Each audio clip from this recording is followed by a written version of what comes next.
Hello friends, എല്ലാവർക്കും നമസ്കാരം. നിങ്ങളേവരും കാത്തിരിക്കുന്ന നയനയുടെയും ആദർശിന്റെയും ഇന്നത്തെ വിശേഷത്തിലേക്ക് എല്ലാ കൂട്ടുകാർക്കും സ്വാഗതം. എല്ലാവർക്കും നല്ലൊരു ദിവസം ആശംസിച്ചുകൊണ്ട് തന്നെ നമുക്ക് ഇന്നത്തെ സൂപ്പർ ഹിറ്റ് വിശേഷത്തിലേക്ക് കടന്നാലോ.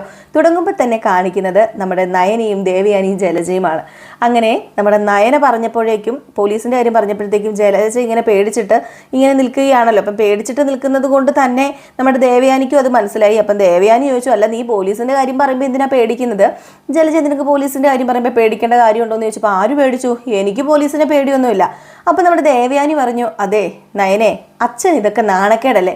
ഒരു കാര്യം ഓർത്ത് നോക്കിയേ, നീ ഈ വീട്ടിലെ പോലീസ് വന്ന് കയറുകയും ഇറങ്ങുകയും ഒക്കെ ചെയ്യുന്നത് അത് അച്ഛന് വല്ലാത്ത നാണക്കേടാവെന്ന് പറഞ്ഞപ്പം നയന പറഞ്ഞു, അതെ മുത്തച്ഛന് നാണക്കേടൊന്നും ആവില്ല. മുത്തച്ഛൻ തന്നെയാ എല്ലാവരോടും ഈ കാര്യത്തെക്കുറിച്ച് ഇവിടെ സംസാരിച്ചതും ആദർശേട്ടനോട് പറഞ്ഞ് പോലീസിൽ കംപ്ലൈന്റ് കൊടുത്തതും അത് മുത്തച്ഛനാണല്ലോ. അപ്പം മുത്തച്ഛന് ഈ വക കാര്യത്തിന് ഒരു നാണക്കേടും ഇല്ല. പിന്നെ മുത്തച്ഛൻ്റെ കൊച്ചുമകൻ്റെ ഭാര്യയാണല്ലോ നവ്യ. അപ്പം നവ്യേച്ചിയുടെ കാര്യങ്ങളൊക്കെ നല്ല രീതിയിൽ പോകണമെന്ന് മുത്തച്ഛൻ ആഗ്രഹിക്കുന്നുണ്ട്. ഇങ്ങനെ ഒരു ചീത്തപ്പേര് വരുമ്പം അതിൻ്റെ ബാക്കിൽ എന്താണെന്ന് കണ്ടെത്തണ്ടേ? അത് കണ്ടെത്തുക തന്നെ വേണം. അത് എൻ്റെയും എൻ്റെ ചേച്ചിയുടെയും എൻ്റെ അമ്മയുടെ അച്ഛൻ്റെയൊക്കെ മാനത്തിന് നിങ്ങൾ വിലയിടും. അതുകൊണ്ട് തന്നെയാണ് നിങ്ങൾ ഏത് നേരം ഈ കാര്യം പറഞ്ഞ് ഇനി എൻ്റെ ചേച്ചീനെ മാനം കെടുത്തില്ലേ? അപ്പം പിന്നെ ഇതിനൊക്കെ വ്യക്തത വരണം. അതിന് കറക്റ്റായിട്ടുള്ള കാര്യങ്ങൾ അറിയണം. അതിന് പോലീസിനെ തന്നെ ആശ്രയിക്കുന്ന നല്ലത് എന്നിങ്ങനെ നമ്മുടെ നയന പറയുക. അപ്പോഴേക്കും ജലജ, അതെ ഇവക്ക് വീട്ടിൽ പോയി നിന്നെ ഗുണവാ. വീട്ടിൽ പോയി നിന്നിട്ടാ ഇവക്കിപ്പോൾ ഇത്ര നാക്ക്. അതെ ഞാനൊരു കാര്യം പറയട്ടെ, ഞങ്ങൾ അച്ഛനെ അനുസരിക്കുന്ന മക്കൾ തന്നെയാണ്. ഒരിക്കലും എൻ്റെ അച്ഛൻ ഞങ്ങളെ ആരെയും അഹങ്കാരിയായിട്ട് വളർത്തിയിട്ടില്ല, അങ്ങനെ വളർത്താൻ ഉദ്ദേശിച്ചിട്ടുമില്ല. അതുകൊണ്ട് തന്നെ എൻ്റെ വീട്ടിൽ പോയി നിന്നു എന്ന് പറഞ്ഞ് എനിക്ക് അഹങ്കാരം ഉണ്ടാവില്ല. പറയുന്നതിനൊക്കെ മറുപടി ഞാൻ പറയും. അതൊരു തെറ്റായിട്ട് എനിക്ക് തോന്നുന്നില്ല. നമ്മുടെ ഭാഗത്ത് ന്യായമുണ്ടെങ്കിൽ അത് തുറന്നു പറയണമെന്നാ എന്നോട് മുത്തച്ഛനും മുത്തച്ഛിയും പറഞ്ഞിരിക്കുന്നത്. അതുകൊണ്ട് തന്നെ ഞാൻ എല്ലാം പറയുകയും ചെയ്യും. അപ്പോൾ ജലജ പറഞ്ഞു, ഇവളുടെ മനസ്സിലെ എന്തൊക്കെയോ കിടപ്പുണ്ട്. അതൊക്കെ അവൾ നമ്മളോട് തുറന്നു കാണിക്കുക. അതുകൊണ്ടാണ് ഇവൾ ഇങ്ങനെയൊക്കെ സംസാരിക്കുന്നത്. അതെ, എൻ്റെ മനസ്സിലെ ഭയങ്കരമായിട്ടുള്ള ഭാരങ്ങളൊക്കെ ഉണ്ട്. അത് ഞാൻ തുറന്ന് കാണിച്ചു കഴിഞ്ഞാലേ ഈ വീട്ടിലൊരു പൊട്ടിത്തെറി തന്നെ നടക്കും. അതുകൊണ്ടാണ് അത് ഞാൻ അടക്കി ഒതുക്കി വെച്ച് ഇപ്പോൾ ഇവിടെ നിൽക്കുന്നത്. അത് പറയാനും എനിക്ക് താല്പര്യമില്ല എന്ന് പറഞ്ഞിട്ട് അങ്ങ് പോയി. അപ്പം ദേവേനി ചോദിച്ചു, അല്ല ജലജ, അവൾ എന്തിനെക്കുറിച്ചാണ് പറഞ്ഞത്? പിന്നെ ഒന്നിനെക്കുറിച്ചും അല്ല, അവൾ രക്ഷപ്പെടാൻ വേണ്ടി 2 ഡയലോഗ് കാച്ചിയതാ. അതൊന്നും കാര്യമാക്കണ്ട ഇടത്തി. എന്തായാലും അവൾക്ക് എന്തൊക്കെയോ മനപ്രയാസമുണ്ട്, അതുറപ്പാ. അത് നല്ലതാണെന്നാണ് എനിക്ക് തോന്നുന്നത്. കാരണം അവൾ കുറച്ച് നാൾ വട്ടം ചുറ്റി നടക്കട്ടെ, വെള്ളം കുടിക്കട്ടെ, ഇങ്ങനെ അഴിച്ചു വിട്ട കോഴീനെ പോലെ പാറി പറഞ്ഞ് നടക്കട്ടെ. എങ്കിലും അല്ലേ ഇവിടെ നമുക്ക് കുറച്ച് സ്വസ്ഥത കിട്ടത്തുള്ളൂ. അവൾ വല്ലപ്പോഴും വീട്ടിൽ പോയി നിന്നാൽ നമുക്ക് മനസമാധാനമായിട്ട് കിടന്നുറങ്ങാമല്ലോ എന്നൊക്കെ ഇങ്ങനെ പറഞ്ഞു. ഏതായാലും ഇതൊക്കെ കേട്ടിട്ട് നമ്മുടെ ദേവയാനി അങ്ങ് പോയി, ജലജ അങ്ങ് പോയി. അങ്ങനെ നേരെ നമ്മുടെ നയന ചെല്ലുന്നത് അനിയുടെ അടുത്തേക്കാണ്. അങ്ങനെ അനിയുടെ അടുത്ത് ചെന്നപ്പോഴത്തേക്കും അനി ഇങ്ങനെ എന്തൊക്കെയോ കാര്യങ്ങളൊക്കെ ഓർത്ത് വിഷമിച്ച് നിൽക്കുകയാണ്. അപ്പോൾ അനീനെ ഇങ്ങനെ വിളിക്കുക, അനി എടാ നീ ഇവിടെ എന്തെടുക്കാന്ന് ചോദിച്ചു. ഹേയ് ഒന്നുമില്ല ഏടത്തി, ഞാനിവിടെ വെറുതെ നിൽക്കുക. അല്ല ഏടത്തി എന്താ ഇപ്പം ഇങ്ങോട്ടേക്ക് വന്നത്, എന്നെ ഇങ്ങനെ നോക്കുന്നത്? അല്ല അനിയിൽ നിന്ന് ഞാൻ ഒരിക്കലും ഇങ്ങനെയൊന്നും പ്രതീക്ഷിച്ചില്ല. എന്താ ഏടത്തി എന്താ പറയുന്നത്? അല്ല ഞാൻ എന്താ പറയുന്നതെന്ന് നിനക്ക് ഇതുവരെ മനസ്സിലായില്ലേ? നമ്മൾ ഓരോരുത്തരെ കുറിച്ചും ചിന്തിക്കുന്നത് പലപ്പോഴും ശരിയായിട്ട് വരാറൊന്നുമില്ല. നമ്മൾ പലരും ഇങ്ങനെ വേദനിപ്പിച്ചുകൊണ്ടേയിരിക്കും. അത് മനസ്സിലാക്കാൻ ഞാനും വൈകിപ്പോയി. അല്ല ഏടത്തി, ഞാനിപ്പോൾ എന്താ ചെയ്തത്? അനിയിൽ നിന്ന് പ്രതീക്ഷിക്കാത്തത് ഞാൻ പറഞ്ഞല്ലോ, അതൊക്കെ സംഭവിച്ചു കഴിഞ്ഞിരിക്കുന്നു. എനിക്ക് എന്തുകൊണ്ടാണ് അനാമികനെ ഇഷ്ടമില്ലാത്തത്? അതൊന്ന് വ്യക്തമാക്കാൻ പറ്റുമോ? അതിൻ്റെ കാരണം ഞാൻ നേരത്തെ പറഞ്ഞാണല്ലോ, അവൾ ഭയങ്കര ഓവർ സ്മാർട്ടാ. അതെനിക്ക് ഇഷ്ടമല്ല ഏടത്തി. അതുകൊണ്ടാ. അനി എന്നോട് കള്ളം പറയരുത്. അതുമാത്രമാണോ കാരണം? ഞാൻ പലതവണ പറഞ്ഞതാ, അനിയുടെ മനസ്സിൽ എന്തെങ്കിലും ഉണ്ടെങ്കിൽ അത് എന്നോട് തുറന്നു പറയണമെന്ന്. എന്നിട്ട് എപ്പോഴെങ്കിലും അനി അതെന്നോട് തുറന്നു പറഞ്ഞിട്ടുണ്ടോ? ഇല്ലല്ലോ. ഈ കല്യാണം വേണ്ടാന്ന് പറയുന്നതല്ലാതെ എപ്പോഴെങ്കിലും ഈ വീട്ടിലുള്ളവരുടെ മനസ്സറിയാൻ വേണ്ടി അനി ശ്രമിച്ചിട്ടുണ്ടോ? അത് അനി ശ്രമിച്ചിട്ടില്ലെന്ന് എനിക്കറിയാം. എന്ത് കഷ്ടം അനി ഇതൊക്കെ. ഇവിടെ ഉള്ളവരെല്ലാവരും എത്ര മാത്രം ആഗ്രഹിച്ചിരിക്കുന്നതെന്നറിയാമോ അനാമിക ഇങ്ങോട്ടേക്ക് കയറി വരാന്? പിന്നെ ദാമ്പത്യ ജീവിതം എന്ന് പറഞ്ഞാൽ അത്രയ്ക്ക് നിസ്സാരമായിട്ടുള്ള കാര്യമൊന്നുമല്ല. ദമ്പതികൾ തമ്മിൽ പരസ്പരം ധാരണയും ഇഷ്ടവും ഇല്ലെങ്കിൽ ആ ബന്ധം അധിക നാളൊന്നും മുന്നോട്ടേക്ക് പോവില്ല. അതുപോലെ തന്നെയാ ഒരു വീട്ടിലേക്ക് കയറി വരുന്ന പെൺകുട്ടികളെ ആ വീട്ടിലുള്ളവർക്കും ഇഷ്ടപ്പെടണം. എങ്കിൽ മാത്രമേ നിങ്ങളുടെ ജീവിതം നന്നായിട്ട് മുന്നോട്ടേക്ക് പോകത്തുള്ളൂ. ഇവിടെ അനാമിക എല്ലാവർക്കും ഇഷ്ടമാണ്. ഈ വീട്ടിലേക്ക് ആദ്യമായിട്ട് ഒരു മരുമകൾ കടന്നു വരുന്നു എന്നാ എൻ്റെ അമ്മായിയമ്മ സഹിതം പറയുന്നത്. അന്ന് വെച്ചാൽ അറിയാലോ, ഇവിടെ ഉള്ളവരെ എന്നെയും എൻ്റെ ചേച്ചീനെ മരുമക്കളായിട്ട് കണ്ടിട്ടില്ല.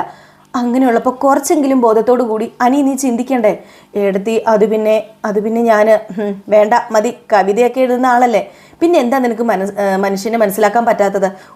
ഒന്ന് ശ്രമിക്കടാ നീ ഈ വീട്ടിലുള്ളവരെ ഒന്ന് മനസ്സിലാക്കാൻ എന്നൊക്കെ പറഞ്ഞിട്ട് നമ്മുടെ നയനെ അങ്ങ് മാറിപ്പോയിട്ടോ. ഇതേ സമയം നമ്മുടെ അനിയാണെങ്കിൽ എന്തൊക്കെയോ ചിന്തിച്ച് പറക്കി നിൽക്കുക. എനിക്ക് ഒട്ടും ഉൾക്കൊള്ളാൻ പറ്റുന്നില്ല. ഇത് കഴിഞ്ഞ് കാണിക്കുന്ന സീനെന്ന് പറഞ്ഞാൽ നയനെ വിഷമിച്ചിരിക്കുമ്പം അങ്ങോട്ടേക്ക് കനകദുർഗ വന്നിട്ട്, എന്താ മോളെ നീ തീരുമാനിച്ചിരിക്കുന്നത്? എന്തെങ്കിലും ഒരു തീരുമാനം നീ എടുത്തോ? എന്തായാലും ഇതിനൊരു അവസാനം ഉണ്ടാക്കിയേ പറ്റൂ അമ്മേ. അതുകൊണ്ട് കുറച്ച് കാര്യങ്ങളൊക്കെ ഞാൻ ചിന്തിക്കുന്നുണ്ട്, അല്ലെങ്കിൽ ഈ വീട്ടിനകത്ത് വീണ്ടും പ്രശ്നം ഉണ്ടാകും. മോളെ ഞാനൊരു കാര്യം പറയട്ടെ, നിൻ്റെയും നവ്യമോളുടെയും എല്ലാ കാര്യങ്ങളും അവൾക്കറിയാം. പിന്നെ എന്തുകൊണ്ട് അവൾ ഇങ്ങനെയൊക്കെ ചിന്തിച്ചതെന്ന് ഞാൻ ആലോചിക്കുന്നത്. അവൾ എന്തിനായിരിക്കും ഇങ്ങനെയൊക്കെ ചെയ്തത്? ആണും പെണ്ണും ഒരു പരിധിക്കപ്പുറം കൂട്ടുകൂടുന്നത് ശരിയല്ല എന്ന് പണ്ടത്തെ കാരണവന്മാരൊക്കെ പറയുന്നതേ ശരിയല്ലെന്ന് പറയുന്നില്ലേ, അത് ഇതും കൊണ്ട് തന്നെയാണ്. പക്ഷേ അവളുടെ കാര്യത്തിൽ അങ്ങനെയല്ലല്ലോ അമ്മേ. അവൾക്ക് ഓർമ്മയായ നാളു മുതൽ ഞാൻ കഴിഞ്ഞാൽ പിന്നെ അവൾക്ക് ഏറ്റവും വലിയ കൂട്ട് ആൺകുട്ടികളോട് തന്നെ അല്ലായിരുന്നോ? അവരെ ആരെയും അവൾ ഇതുപോലെ ഇഷ്ടപ്പെട്ടിട്ടില്ല. പിന്നെ ഇവിടെ എങ്ങനെയാ മാറ്റം സംഭവിച്ചതെന്ന് എനിക്കറിയില്ല. അതെനിക്ക് എത്ര ചിന്തിച്ചിട്ടും മനസ്സിലാവുന്നില്ല. അത് പിന്നെ മോളെ അനിയെ കരാട്ട പഠിപ്പിക്കാനും മറ്റും അവൾ ഇടയ്ക്ക് പോകാറുണ്ടായിരുന്നു. അതൊക്കെ എനിക്കറിയാം. അതൊക്കെ തന്നെയാണ് അടുപ്പത്തിലേക്ക് നയിച്ചത്. അതൊക്കെ തന്നെയാണ് ഇതിന് പ്രധാന കാരണമെന്ന് പറയുന്നത്. അവർ ഇഷ്ടം പരസ്പരം മനസ്സിൽ കൊണ്ടു നടന്നു കാണും, തുറന്നു പറഞ്ഞു കാണില്ല. അവസാനം അനിയുടെ വിവാഹം ഫിക്സ് ചെയ്തപ്പോഴായിരിക്കും രണ്ടുപേർക്കും ടെൻഷൻ തുടങ്ങിയത്. എന്തു പറയാനാ മോളെ, അനി സത്യം പറഞ്ഞാൽ വളരെ വളരെ നല്ല പയ്യനാ. അഭിയെപ്പോലെയൊന്നും അല്ല. അതിപ്പം പറയേണ്ട കാര്യമില്ലല്ലോ അമ്മേ. ഈ വീട്ടിൽ ആദർശേട്ടനേക്കാളും എന്നെ മനസ്സിലാക്കിയത് അനിയ. അവന് എല്ലാം തിരിച്ചറിയാം. അവൻ ഈ കുടുംബത്തിന് സന്തോഷത്തിന് വേണ്ടി എന്തെങ്കിലും പറയുകയോ പ്രവർത്തിക്കുകയൊക്കെ ചെയ്യത്തുള്ളൂ. പക്ഷെ ഇവിടെ മാത്രം അവൻ്റെ തീരുമാനം തെറ്റിപ്പോയി എന്ന് ഓർക്കുമ്പോഴാണ് എനിക്ക് സങ്കടം. അവൻ എങ്ങനെയാ ഇതൊക്കെ തോന്നിയെന്നും അറിയില്ല. പിന്നെ അവൻ്റെ തീരുമാനം തെറ്റാണെന്നും പറയാൻ പറ്റില്ല. രണ്ടുപേരും നല്ല ചേർച്ചയൊക്കെ തന്നെയാണ്. പിന്നെ നന്ദു നല്ല കുട്ടിയാണല്ലോ, അതറിഞ്ഞിട്ടാണ് അവൻ അവളെ സ്നേഹിച്ചത്. പക്ഷേ സാഹചര്യം ഇതായി പോയില്ലേമേ. നമുക്ക് അവരുടെ അടുപ്പത്തെ ഒരിക്കലും പ്രോത്സാഹിപ്പിക്കാൻ പറ്റില്ലല്ലോ. അത് ശരിയാ മോളെ. പാവം ഗോവിന്ദേട്ടൻ വല്ലാത്ത ടെൻഷനില്ല. അതെങ്ങനെയെങ്കിലും ഒന്ന് അവസാനിപ്പിക്കണം. ഇപ്പം അവർ രണ്ടുപേരും മാത്രമല്ലേ വീട്ടിലും ഉള്ളൂ. ഇടയ്ക്ക് അങ്ങോട്ടേക്കൊന്ന് പോകണമെന്നൊക്കെ എനിക്കുണ്ട്. പക്ഷേ ഇവിടെ ഉള്ളവർ എന്താ വിചാരിക്കുക? അതും കൊണ്ടാണ് ഞാൻ പോകാത്തത്. ഇനിയിപ്പം കല്യാണം കഴിയട്ടെ. കല്യാണം കഴിഞ്ഞിട്ട് ഇവിടുന്ന് പോയാൽ മതിയല്ലോ. അത് മതിയമ്മേ, കല്യാണം കഴിഞ്ഞിട്ട് ഇനി പോയാൽ മതി. ഈ വിഷയം ഞാൻ എങ്ങനെയെങ്കിലും സോൾവ് ചെയ്തോളാം എന്ന് പറഞ്ഞിട്ട് നമ്മുടെ നയനെ അങ്ങ് പോവുകയാണ്. അപ്പം നയനെ നേരെ റൂമിലേക്ക് പോകുന്നു. റൂമിലേക്ക് പോയി കഴിയുമ്പോഴത്തേക്കും ആദർശ് അവിടെ നിന്ന് എന്തൊക്കെയോ തപ്പിക്കൊണ്ടിരിക്കുകയാണ് കേട്ടോ. അപ്പം തപ്പിക്കൊണ്ടിരിക്കുന്നത് നയനെ കണ്ടിട്ട് മൈൻഡ് ചെയ്യുന്നില്ല. അപ്പോൾ ആദർശ് ചോദിച്ചു, ഇതെന്ത് പറ്റി, നീ എന്താ മൈൻഡ് ചെയ്യാതിരിക്കുന്നത്? ഇവിടെ ഇരുന്നൊരു പച്ച കളറുള്ള ഫയൽ എന്ത് ചെയ്യുന്നു ചോദിച്ചപ്പോഴത്തേക്കും, പച്ച കളറുള്ള ഫയലോ? ഞാനൊന്നും കണ്ടില്ലെന്ന് പറഞ്ഞപ്പോൾ, അതെന്താ നീ കാണാത്തത്? ഞാൻ കണ്ടില്ലെന്ന് പറഞ്ഞില്ലേ, വെറുതെ എന്തിനാ എൻ്റെ അവിടെ മെക്കിട്ട് കയറുന്നത്? എന്നോടൊന്നും സംസാരിക്കാതിരിക്കുമോ? എനിക്ക് ദേഷ്യം വന്നിട്ടിരിക്കുക. ഓഹോ, നിനക്ക് ദേഷ്യം വന്നിട്ടിരിക്കുകയാണല്ലേ. ഞാൻ നിന്നെ തിരിച്ചു കൊണ്ടുവന്നതുകൊണ്ടായിരിക്കും നിനക്ക് ഇത്ര ദേഷ്യം. ഇപ്പം നിനക്ക് കുറച്ച് അഹങ്കാരം കൂടിയിട്ടുണ്ട്. കാരണം എനിക്കറിയാം, ഞാൻ നിന്നെ തിരിച്ചു കൊണ്ടുവന്നതിൻ്റെ തൻ്റെ ഇടം തന്നെയാണ് നിനക്ക്. പിന്നെ നിങ്ങളിപ്പോൾ തിരിച്ചു കൊണ്ടുവന്നില്ലെങ്കിൽ ഞാൻ വീട്ടിൽ നിൽക്കുമായിരുന്നു. അല്ലാതെ എനിക്ക് ഇവിടെ വരാനൊന്നും ഒത്തിരി ആഗ്രഹമില്ല. എനിക്ക് ഇവിടെ കിട്ടുന്നേക്കാൾ സന്തോഷം എനിക്ക് എൻ്റെ വീട്ടിൽ കിട്ടുന്നുണ്ട്. പിന്നെ നിങ്ങൾ നിർബന്ധിച്ചത് കൊണ്ട് മാത്രമാണ് ഞാൻ ഇങ്ങോട്ടേക്ക് വന്നത്. എനിക്കറിയാം നീ ഇതൊക്കെ തന്നെ പറയും. നിനക്കേ തലയെടുപ്പ് കുറച്ച് കൂടുതലാണ്. അതെ ആദർശേട്ടാ, മറ്റുള്ളവരുടെ സാഹചര്യം ഒന്ന് അറിഞ്ഞിട്ട് പെരുമാറ്. എൻ്റെ മനസ്സിൽ പല പല വിഷമമുണ്ട്. ആ ഒരു വിഷമത്തിൻ്റെ ഇടയിൽ ചിലപ്പോൾ എനിക്ക് പൊട്ടിത്തെറിക്കേണ്ട ഒരു അവസ്ഥ ഉണ്ടാകും. അല്ലെങ്കിലും ഈ വീട്ടിൽ നിന്നിട്ട് എനിക്ക് ഒരു സമാധാനവും കിട്ടുന്നില്ല. ഞാൻ എങ്ങോട്ടെങ്കിലും പോവുകയെന്ന് പറഞ്ഞുകൊണ്ട് നമ്മുടെ നയനെ അവിടെ നിന്ന് പോവുകയാണ് കേട്ടോ. നയനെ പോയി കഴിഞ്ഞപ്പോഴത്തേക്കും ആദർശ, അയ്യോ കുഴപ്പമായി പോയോ? കിരൺ പറഞ്ഞതായിരുന്നു, 2 കൈയും കൂട്ടിമുട്ടിയാലേ ശബ്ദം കേൾക്കത്തുള്ളെന്ന്. ഞാൻ കുറച്ചാൽ മതിയായിരുന്നു എന്നൊക്കെ പറഞ്ഞ് ഇനിയിപ്പോൾ എവിടെ പോയതായിരിക്കും, ഇനി വീട്ടിൽ പോയതായിരിക്കും എന്നൊക്കെ പറഞ്ഞ് നമ്മുടെ ആദർശ് ഇങ്ങനെ നിൽക്കുകയാണ് കേട്ടോ. നയനയുടെ പാട്ടിനും പോയി. പിന്നെ മുത്തച്ഛനെ കാണിക്കും. അങ്ങനെ മുത്തശ്ശി ഇരിക്കുമ്പോഴത്തേക്കും നമ്മുടെ ആദർശ് അങ്ങോട്ട് ചെന്നിട്ട്, അല്ല നയനെ എവിടെയാണ് പോയതെന്ന് അറിയാമോ? നയനെ എവിടെ പോയതാന്ന് പറഞ്ഞു എന്ന് ചോദിച്ചപ്പോഴത്തേക്കും, ഇല്ല ഞങ്ങളോട് പറഞ്ഞില്ലല്ലോ. അല്ല നീയല്ലേ നയനയുടെ ഭർത്താവ്, നിനക്കറിയില്ലേ അവൾ എവിടെ പോയതാന്ന്? എടാ, അവളുടെ മനസ്സ് മനസ്സിലാക്കാൻ പറ്റിയില്ലെങ്കിൽ നീ ഭർത്താവാന്ന് പറഞ്ഞിട്ട് നടക്കുന്നതിന് എന്താ കാര്യം ഇരിക്കുന്നത്? അത് പിന്നെ മുത്തച്ഛൻ, ഞാനിപ്പോൾ പണ്ടത്തെ പോലെയൊന്നും അല്ല, ഒരുപാട് മാറിയിട്ടുണ്ട്. അത് നിനക്ക് തോന്നിയാൽ പോരല്ലോ, മറ്റുള്ളവർക്കും കൂടി തോന്നണ്ടേ? നിനക്കൊരു വിചാരമുണ്ട്. ബിസിനസ്സിൽ ജയിച്ചു കഴിഞ്ഞിട്ടുണ്ടെങ്കിൽ എല്ലാം ആയിരുന്നു. പക്ഷേ ബിസിനസ്സിൽ ജയിക്കുന്നത് അല്ലടാ ജീവിതം. ബിസിനസ്സും അതുപോലെ തന്നെ കുടുംബവും മുന്നോട്ടേക്ക് കൊണ്ടുപോകണം. ദാമ്പത്യ ജീവിതവും ബിസിനസ്സും കൂടെ ഒരുമിച്ച് മുന്നോട്ടേക്ക് കൊണ്ടുപോകുന്നവരെ ജീവിതത്തിൽ വിജയിക്കത്തുള്ളൂ. ഇനിയും നീ കുറേ മനസ്സിലാക്കാനുണ്ടടാ നയനമോളെ. നയനമോള് സത്യം പറഞ്ഞാൽ ഈ വീട്ടിൽ നിന്ന് പോകുന്നത് ഞങ്ങൾക്ക് വിഷമമാണോന്ന് ചോദിച്ചാൽ വിഷമമൊക്കെയാണ്. പക്ഷെ അവൾ ഈ വീട്ടിൽ നിന്ന് പോയാൽ തിരിച്ച് ഞങ്ങൾ അവളെ ഇങ്ങോട്ടേക്ക് വിളിക്കില്ല. കാരണം അവൾക്ക് അവളുടെ വീട്ടിൽ പോകുമ്പോഴേ സന്തോഷം കിട്ടുന്നെങ്കിൽ അത് തന്നെയല്ലേ നല്ലത്.